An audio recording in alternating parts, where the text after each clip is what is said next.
લખાઈમાં પહેલો મુદ્દો પાડીએ. પહેલા ટાઇટલ આપી દો વન્યજીવ સંરક્ષણની જરૂરિયાત.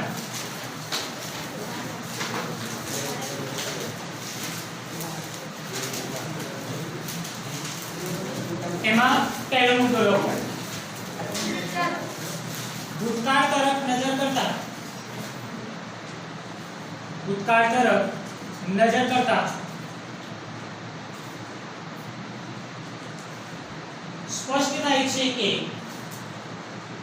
ભૂતકાળ તરફ નજર કરતા સ્પષ્ટ થાય છે કે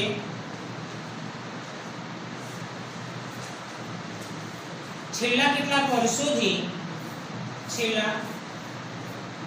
વર્ષોથી વન્યજીવોના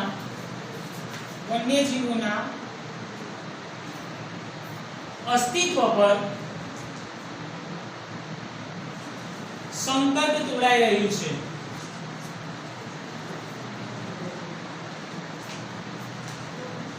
સંકટ તોડાઈ રહ્યું છે. બીજો મુદ્દો આજથી 100 વર્ષ પહેલા વાઘ હજારોની સંખ્યામાં ભારતમાં જોવા મળતા હતા. વાઘ હજારોની સંખ્યામાં ભારતમાં જોવા મળતા હતા.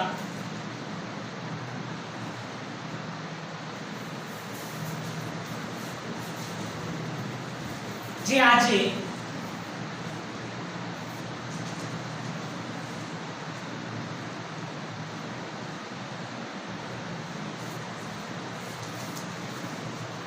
પર્યાવરણ મંત્રાલયના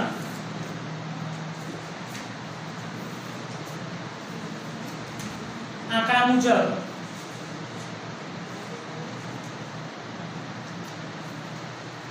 વાઘની સંખ્યા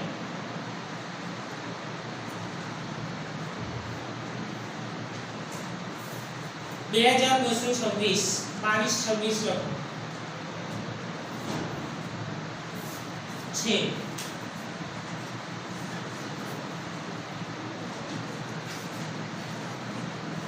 તેના સંરક્ષણ બાદ એટલે કે તેના સંરક્ષણ બાદ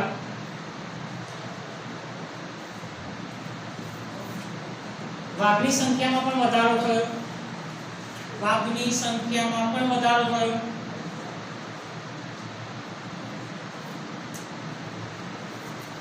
મુદ્દો પાડ્યો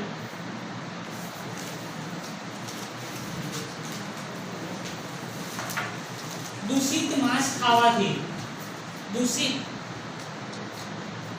ખાવાથી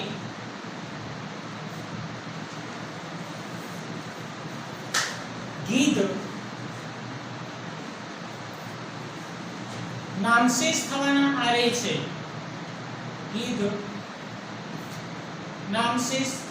આરે છે. મુદ્દો પાડજો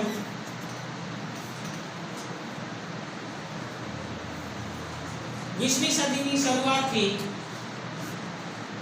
સદીની શરૂઆતથી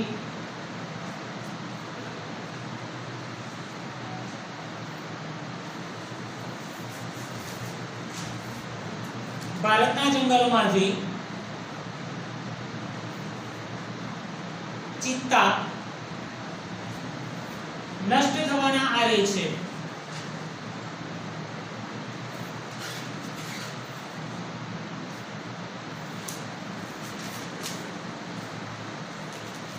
મુદ્દો પાડજો ગીરના એશિયાઈ સિંહો એક સમયે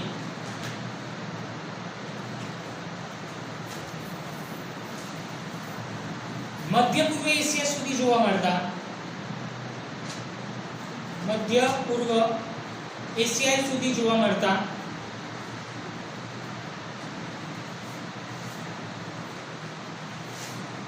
જે આજે ગીરના જંગલોમાં જ જોવા મળે છે. જે આજે ગીરના જંગલોમાં જ જોવા મળે છે.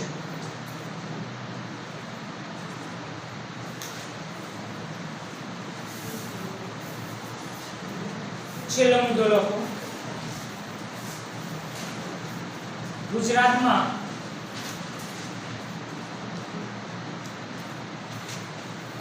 વધુ સંખ્યામાં સારસ પક્ષી જોવા મળતા, સારસ પક્ષી જોવા મળતા જેની સંખ્યામાં પણ ઘટાડો થયો છે.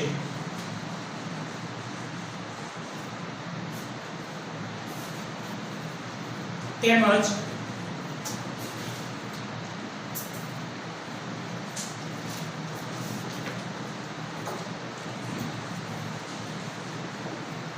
ગરુડ અને પર્વતીય વિસ્તારમાં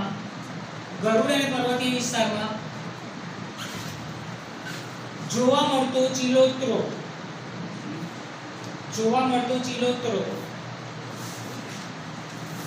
આજે ભાગ્યે જ નજરે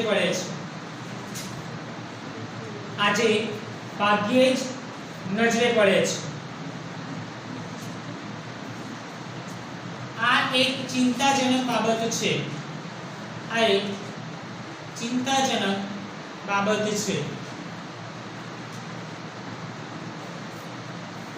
હવે બંધ કરી દો.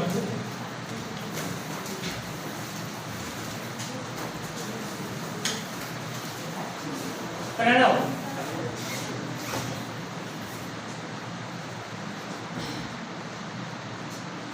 સંરક્ષણ એટલે શું?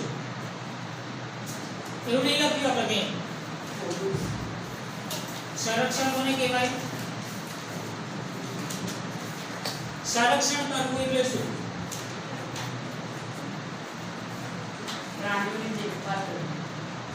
સંરક્ષણ કરવું એટલે રક્ષણ કરવું. હવે વન્યજીવ સંરક્ષણ, હવે આપણે જેટલા પણ પ્રાણીઓના નામ જોયા ને, એક મુદ્દામાં બધા અલગ અલગ પ્રાણીઓ હતા. શરૂઆત કરીએ તો વાઘથી. કયા પ્રાણીઓ વિશે કે કયા પ્રાણીઓના સંરક્ષણ વિશે જોયું આપણે? વાઘ, પછી દીપડા, ચિત્તા, પછી સારસ પક્ષી, પછી છોકરીમાંથી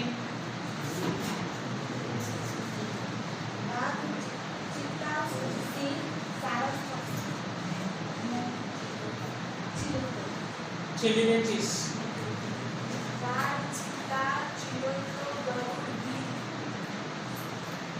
હવે શું કીધું છે કે સંરક્ષણની જરૂરિયાત શા માટે? હવે કેટલાક પશુ પક્ષીઓ કે વન્યજીવો જે નામશેષ થઈ રહ્યા છે. હવે નામશેષ એટલે શું? લુપ્ત થવા એટલે કે હવે ભાગ્યે જ જોવા મળે છે. જેમ કે નામ તો આપણે અંદર આપેલા છે. એ સિવાય જોવા જઈએ તો ચકલી શું છે? પક્ષી કે પ્રાણી? પક્ષી છે. ભાગ્યે જ જોવા મળે છે. અને ક્યારેક આપણે ગામડામાં, ચલો આપણા વિસ્તારમાં ચકલી બને ત્યાં સુધી જોવા મળતી નથી. એટલે એવા ઘણા બધા પક્ષીઓ છે તો જે નામશેષ થવાના આવે છે કે જેની સંરક્ષણ એટલે કે જેનું સંરક્ષણ કરવું ખૂબ જ જરૂરી છે. વાઘની વાત કરી, સિંહની વાત કરી. પર્યાવરણ મંત્રાલય જે છે, જેમ માનવ વસ્તી ગણતરી થાય ને એ જ રીતે પ્રાણીઓની પણ વસ્તી ગણતરી થાય. માનવીની વસ્તી ગણતરી થાય એ જ રીતે પ્રાણીઓની પણ વસ્તી ગણતરી થાય કે પ્રાણીઓની સંખ્યામાં શું થાય છે, વધારો ઘટાડો થાય છે કે નહીં. ઘણા પ્રાણીઓ લુપ્ત થવાના આવે છે. આના પછી આવશે આગળ ટોપિકમાં. અને લુપ્ત થઈ ગયા છે એની સંખ્યામાં વધારો કરો કાં તો તે જાળવી રાખો. જેમ કે વાઘ, સિંહ, આ બધા પ્રાણીઓ જે છે એની સંખ્યા ઘટતી હતી, એનું સંરક્ષણ કરવામાં આવે, એને બચાવવામાં આવે, તેની સંખ્યાને નિયંત્રણમાં લાવી શકાય. આ એક સંરક્ષણની જરૂરિયાત છે કે પ્રાણીઓ કે પક્ષીઓ લુપ્ત ના થાય. ભવિષ્યમાં એવું ના બને કે આપણે વાઘ ફોટામાં જોઈ શકીએ. ભવિષ્યમાં એટલે કે આજથી 15-20 વર્ષ પછી વાઘ જોવો હોય તો ફોટામાં જોઈ શકો. એવું ન બને એના માટે આપણે શું કરીશું? એનું સંરક્ષણ કરીશું. હવે સંરક્ષણ કરવા માટે કઈ રીતે સંરક્ષણ થાય? જેટલા પણ પ્રાણીઓ પક્ષીઓના નામ પર લખ્યા છે, સંરક્ષણ કઈ રીતે થાય? એક રીત કે જેમાં પ્રાણીઓ પક્ષીઓ જે છે એનો પહેલા તો શિકાર ના કરવો જોઈએ. પ્રાણી પક્ષીઓનો જે શિકાર થાય છે એ વસ્તુ ના થવું જોઈએ. બીજી વસ્તુ કે જંગલોના વૃક્ષો છે એ જંગલના વૃક્ષોમાં ઘટાડો ના થવો જોઈએ. જંગલોના વૃક્ષોમાં ઘટાડો થવો જોઈએ નહીં. એ સંરક્ષણ કર્યું. કઈ રીતે સંરક્ષણ? દાખલા તરીકે વૃક્ષો કપાઈ જશે, જંગલો નાશ થઈ જશે, તો પ્રાણી પક્ષીઓ ક્યાં રહેશે? પ્રાણીઓ અને પક્ષીઓનું નિવાસસ્થાન કયું? વૃક્ષ અને જંગલ જ છે. હવે એનું સંરક્ષણ કરવા માટે વૃક્ષો અને જંગલો તો બચાવવા જોઈએ. એટલે આપણે સૌથી પહેલા તો શિકાર પર પ્રતિબંધ.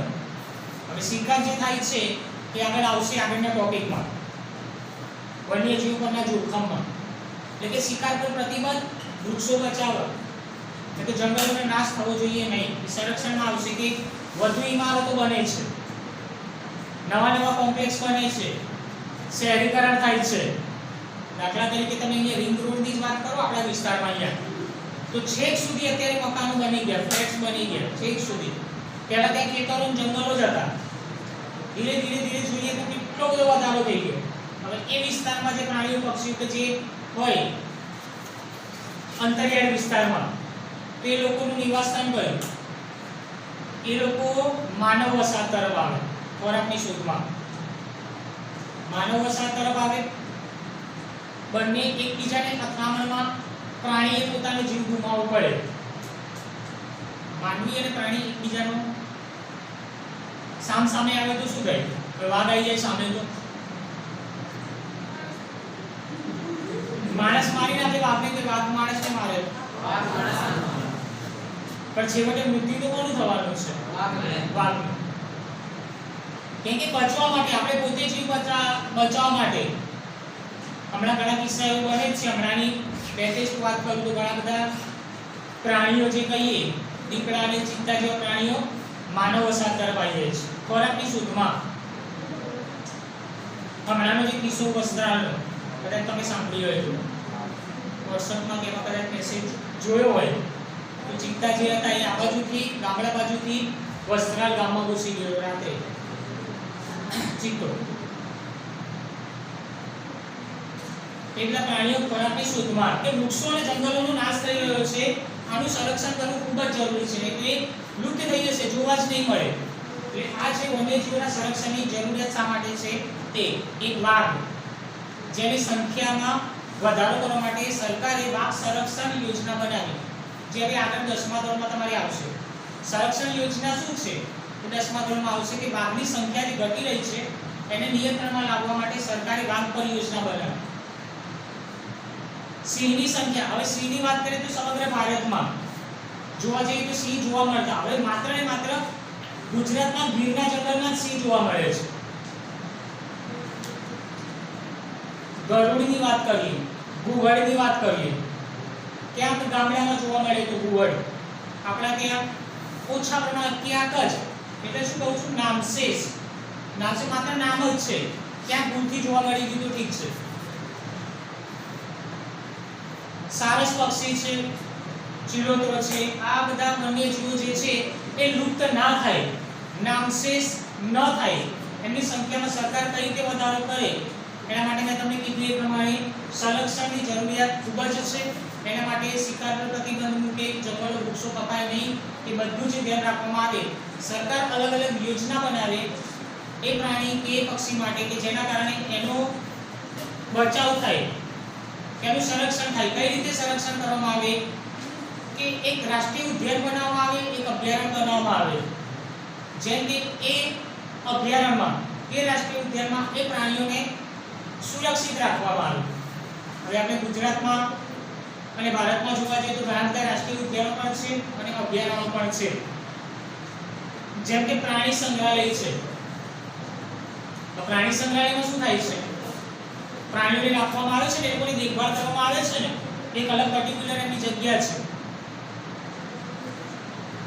તો અલગ અલગ જગ્યાએ એવા રાષ્ટ્રીય ઉદ્યાન, પણ એ જગ્યા ઉપર પાંજરામાં પૂરી દીધા છે. એ જ રીતે રાષ્ટ્રીય ઉદ્યાન અને અભયારણ્યમાં પ્રાણીઓને સુરક્ષિત કરવામાં આવે, એ લોકોને ખોરાકને બધી જ વસ્તુ આપવામાં આવે તે પ્રાણીઓને. એ રાષ્ટ્રીય ઉદ્યાન અને અભયારણ્ય છે. જે પુસ્તકમાં પણ આપેલું છે નીચે, એ પરીક્ષામાં પૂછાતું નથી પુસ્તક, એ આવશે 10મા ધોરણમાં. એટલે કે એ લોકોનું સંરક્ષણ કઈ રીતે કરવું, એ ઓપ્શન જે છે તે રાષ્ટ્રીય ઉદ્યાન અને અભયારણ્ય છે. તો કઈ રીતે પ્રાણીઓ અને પક્ષીઓને આપણે જીવતા રાખી શકીએ લાંબા સમય સુધી, કે ભવિષ્યમાં આપણે ખાલી ફોટામાં જોવાનું ના થાય. એટલે આ છે વન્યજીવ સંરક્ષણ માટેની જરૂરિયાત છે, કે જે પ્રાણીઓ લુપ્ત થઈ રહ્યા છે, જે પ્રાણીઓ નામશેષ થઈ રહ્યા છે, એ ભવિષ્યમાં પણ આપણને જોવા મળે. હવે આગળનો પ્રશ્ન જે છે એ છે વન્યજીવો પરના જોખમો. લખતા રહે, પહેલા સમજી લો પછી. વન્યજીવો પરના જોખમ. જોખમ એટલે શું? સંરક્ષણ તો ખબર પડી ગઈ. જોખમ પહેલી વાર શબ્દ સાંભળેલું છે તો વન્યજીવ પર જોખમ તોડાઈ રહ્યું છે, મુશ્કેલી કહેવાય. બીજું શું કહેવાય? ઘણા બધા અર્થ થાય જોખમ ડાળો.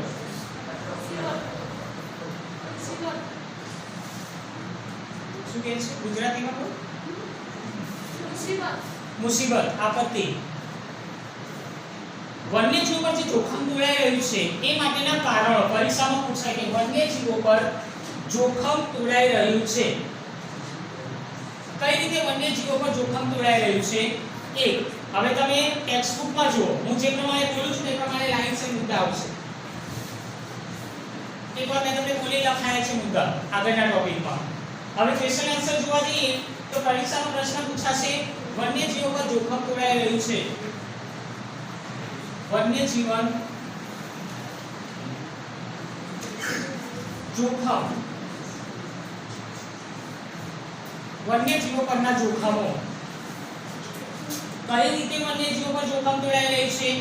પહેલો મુદ્દો જોવા જઈએ તો તમે ટેક્સ્ટબુકમાં જોજો કે સૌથી પહેલા તો માનવી પોતે જ, માનવી પોતે એટલે કે મનુષ્યની જમીન મેળવવાની ભૂખ. શું કીધું છે? મનુષ્યની જમીન મેળવવાની ભૂખ. હવે તમે કહેશો સાહેબ આ કેવી ભૂખ?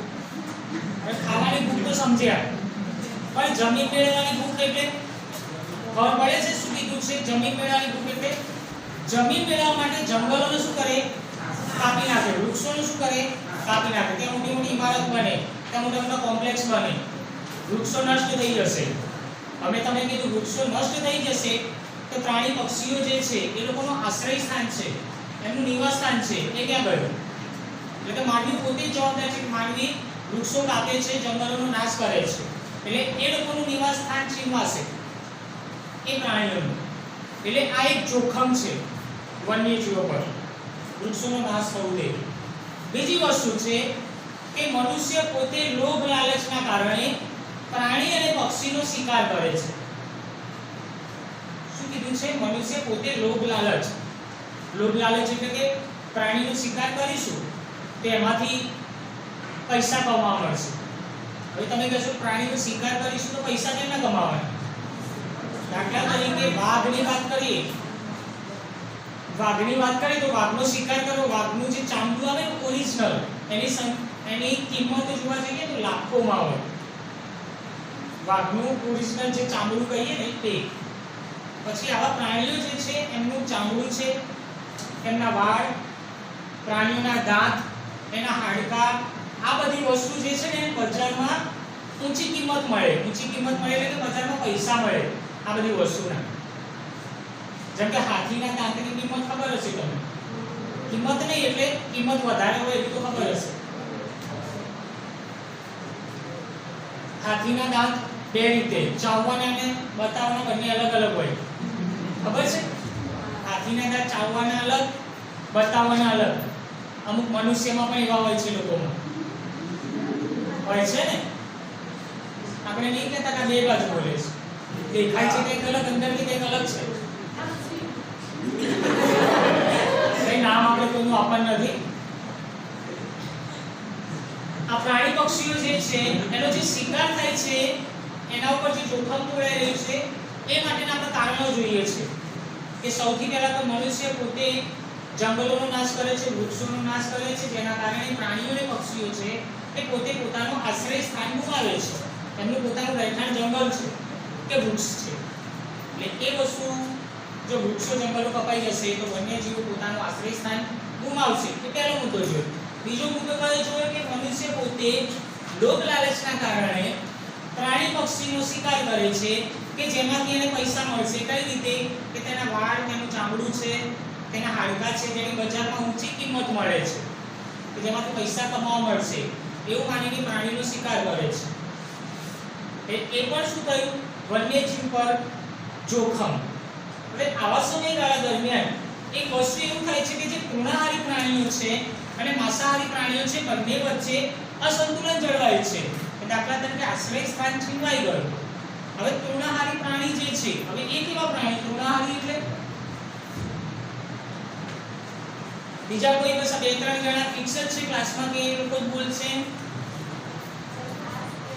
હા, એટલે કે વૃક્ષના પાંદડા ખાય છે, બરાબર? તો એ ટૂંકમાં આપણે કહીએ કે તૃણાહારી પ્રાણી છે.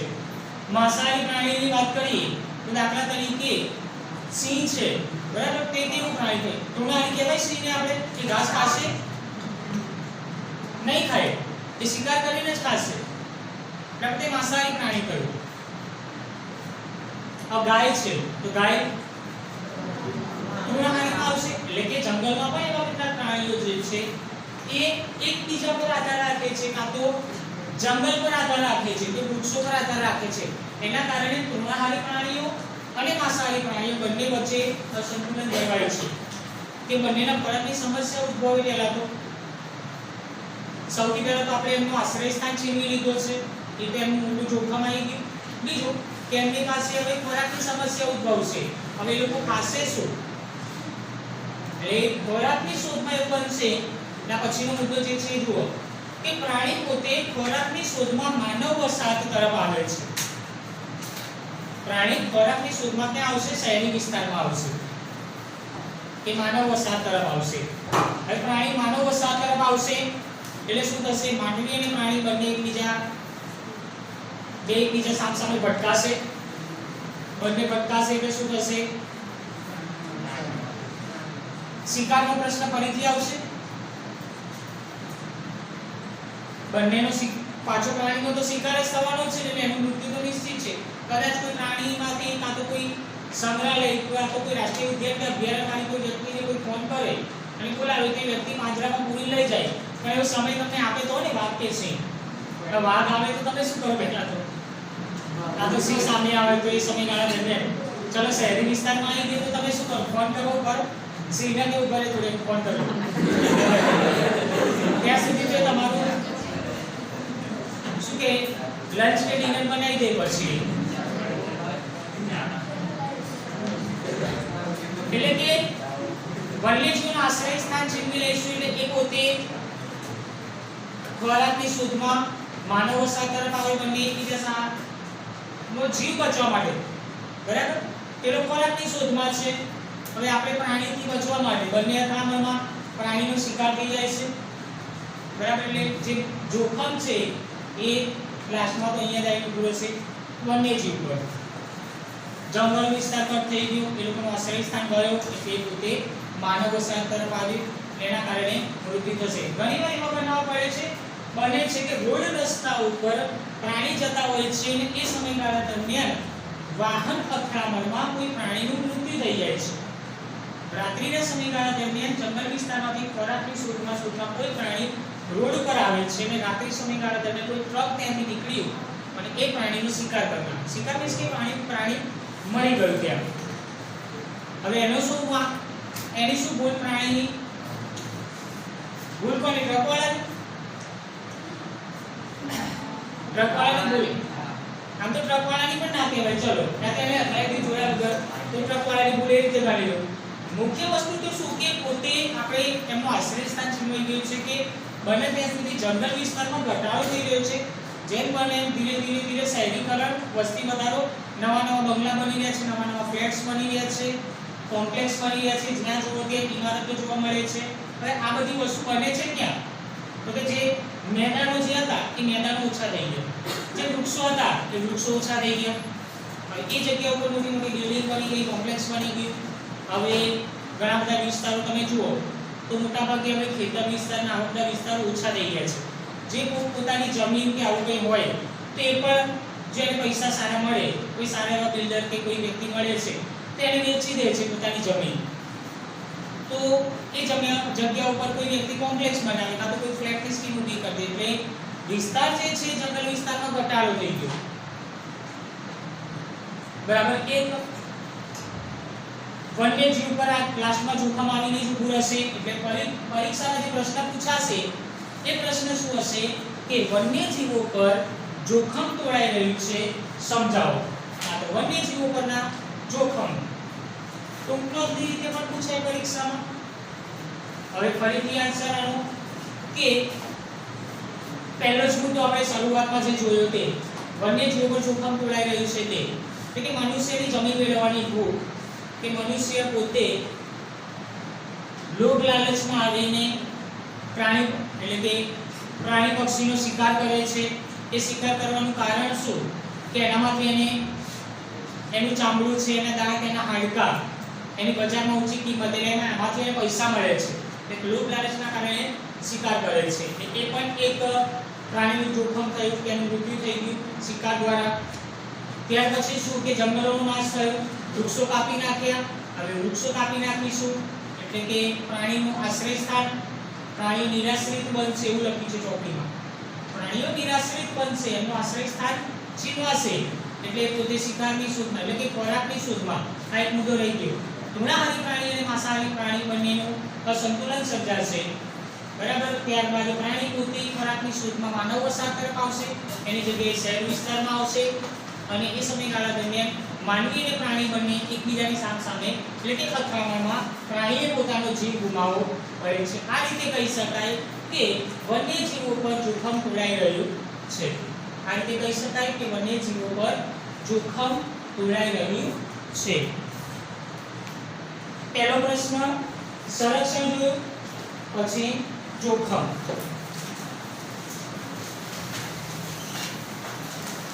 બીજો પ્રશ્ન વન્યજીવ સંરક્ષણ માટેના ઉપાયો.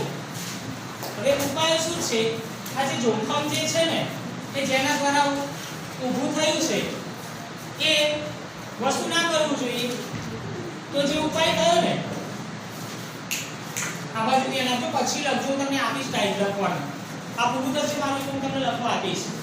વન્યજીવ પર જોખમ થયું, સંરક્ષણને જોઈ કે લુપ્ત થઈ ગયા છે, નામશેષ થઈ ગયા છે. હવે એટલે બચાવ માટે કેટલાક ઉપાયો આપેલા છે કે વન્યજીવ સંરક્ષણ માટેના ઉપાયો. હવે ઉપાય શું?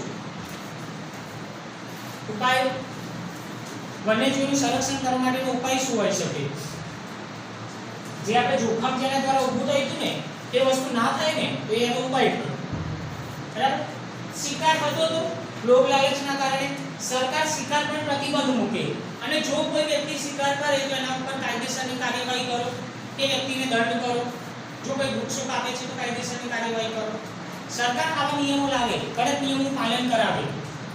બરાબર. શિકાર પર પ્રતિબંધ તો એ સંરક્ષણ માટેનો પહેલો ઉપાય કર્યો.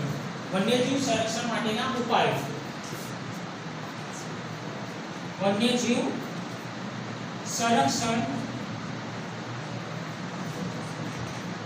માટેના ઉપાયો. વન્યજીવ સંરક્ષણ માટેના ઉપાયો છે.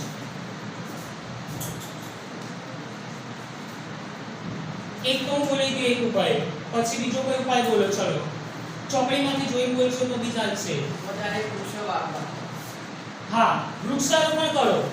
એટલે કે જે જંગલોનો નાશ થતો હતો એની જગ્યાએ વૃક્ષનો બચાવ કરવામાં આવે, વૃક્ષોમાં વધારો કરો એટલે કે વૃક્ષારોપણ કરો. વધુ વૃક્ષો વાવવા જોઈએ એ ઉપાય કર્યો. એ સિવાય બીજું કોઈ અભયારણ્યો, રાષ્ટ્રીય ઉદ્યાનો અને જૈવવાર્ષિક ક્ષેત્રો બનાવવા જોઈએ કાં તો વિકસાવવા જોઈએ. અભયારણ્યો શું કરે છે? વન્યજીવોનું સંરક્ષણ કરે છે. આવા અભયારણ્યો અને રાષ્ટ્રીય ઉદ્યાનમાં વધારો કરવામાં આવે અલગ અલગ જિલ્લાઓમાં, અલગ અલગ રાજ્યોમાં. ચૂકવણીમાંથી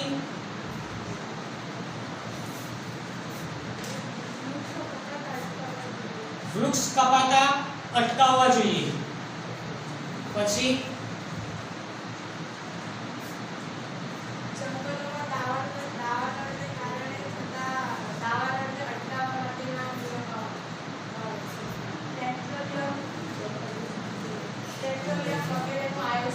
હા, એની જગ્યાએ તમે એવું લખી શકો કે જંગલોમાં દાવાનળના લીધે આગ ન લાગે એ માટેની તકેદારી રાખવી. હવે દાવાનળ એટલે શું ખબર છે ને? આઈ થિંક 8મા ધોરણમાં આવતું તમારે. જંગલોમાં કોઈ કારણસર આગ લાગે છે એને દાવાનળ કહેવાય. જંગલોમાં કોઈ કારણસર આગ લાગે એટલે આગ કઈ રીતે લાગે? ત્યારે ચોમાસામાં વીજળી પડે તો જંગલમાં આગ લાગે. બે વૃક્ષો સૂકા વૃક્ષો પરસ્પર ઘર્ષણના કારણે આગ લાગે. તો દાવાનળના કારણે જંગલોનો નાશ થાય છે. હવે આવા વૃક્ષો કાપવા બી કોઈ નતું ગયું. દાવાનળના કારણે આગ લાગી વૃક્ષો નાશ થઈ ગયા. તો આવા સમયગાળા દરમિયાન શું કરાય? ઉપાય શું છે કે જો દાવાનળના લીધે જો જંગલમાં આગ લાગે છે એવા સમયગાળા દરમિયાન એ આગને શમન કરવા માટે, એ આગને બુઝાવવા માટે સરકાર દ્વારા કડક પગલાં કે દાવાનળનું કહીએ કે એક ઉપાય શોધી લેવાનો દાવાનળ વાળો કે દાવાનળ દ્વારા જંગલમાં આગ ન લાગે તે માટેની તકેદારી રાખવી. દાવાનળ દ્વારા કે જંગલમાં આગ ન લાગે કે દાવાનળ ન સર્જાય એ માટેની તકેદારી રાખવી જોઈએ. એ સિવાય કોઈ મુદ્દો? ચલો બીજી કોઈ વ્યક્તિ છોકરી કેમ નામશેષ થઈ જાય છે? વચ્ચેના વિભાગમાં તો શું જૂના છે પણ આમ જૂના જેવું આમ કામ કરતા નહીં.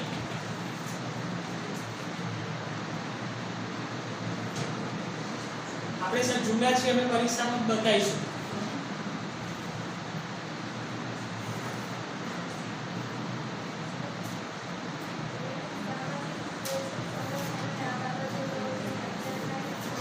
મોટેથી તો મોટેથી અહીં સુધી સંભળાય હતી. અમને માસ્ક પહેર્યું પછી ધીમે બોલે તો બહાર અવાજ જ ના આવે માસ્કની અંદર જ ફર્યા કરે, પાછો જતો રહે અવાજ એવું થાય. બોલ હવે.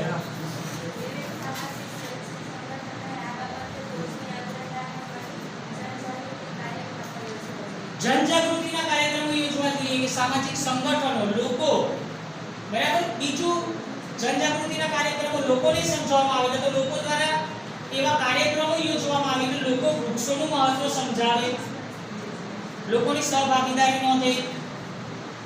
ત્રીજો ઓપ્શન એ છે કે શાળાઓમાં એટલે કે શાળાના અભ્યાસક્રમમાં પર્યાવરણ વિશે લોકોને સમજૂતી આપવામાં આવે એટલે કે બાળકોને. એટલે શરૂઆત ક્યાંથી થશે? બાળકોથી.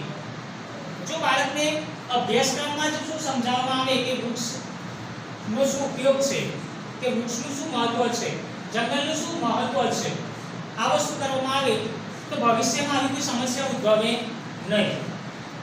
કે શાળાના અભ્યાસક્રમમાં પર્યાવરણ લગતી શિક્ષણ આપવું જોઈએ, વૃક્ષોને લગતી સમજણ આપવી જોઈએ, બાળકોને જે જ્ઞાન આપો તો ભવિષ્યમાં મોટા થઈને એ લોકો સામે કોઈ આવી પરિસ્થિતિ આવે એ લોકો પણ લડી શકે. કાં તો એ લોકો જાતે શિકાર કરવા ના દોડે, કાં તો એ પોતે વૃક્ષો કાપવા ના દોડે. આ તો કે લખ્યું છે કે સાહેબ લોભ લાલચ છે એટલે બધું થાય, અત્યારે ભલે લખ્યું ચોપડીમાં.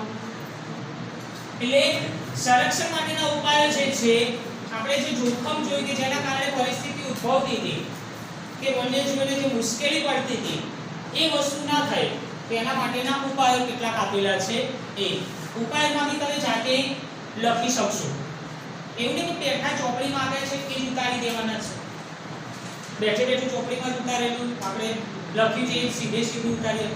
શબ્દ શું છે? સંરક્ષણ માટેના ઉપાયો. વન્યજીવનું રક્ષણ થાય એ માટેના ઉપાયો. શાના દ્વારા આપણે એ વન્યજીવનું સંરક્ષણ કરીશું અને આપણે બચાવીશું એ માટેના ઉપાયો લખવાના છે. ક્લિયર? ખબર પડી ગઈ? પછી આગળ જોઈએ સંરક્ષણ માટે લેવાયેલા પગલાં.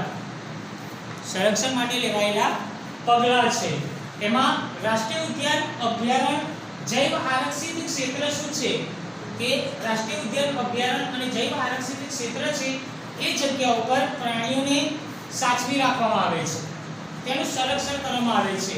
પ્રશ્નમાં ખાલી એટલું જ લખવાનું છે કે રાષ્ટ્રીય ઉદ્યાનો કેટલા, અભયારણ્યો કેટલા, જૈવ આરક્ષિત ક્ષેત્ર કેટલા. અભયારણ્ય, રાષ્ટ્રીય ઉદ્યાન અને જૈવ આરક્ષિત ક્ષેત્ર કેટલા છે.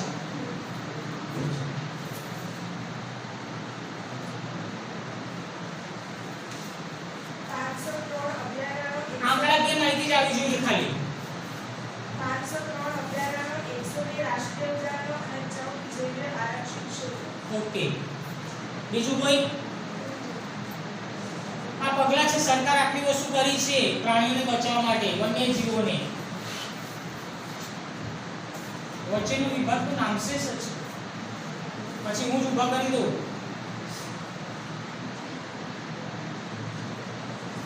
બાવીસ અભયારણ્યો, 4 રાષ્ટ્રીય ઉદ્યાનો અને 1 જૈવિક જૈવ આરક્ષિત હશે. 503 અભયારણ્ય, 102 રાષ્ટ્રીય ઉદ્યાનો અને 14 જૈવ આરક્ષિત ક્ષેત્રો.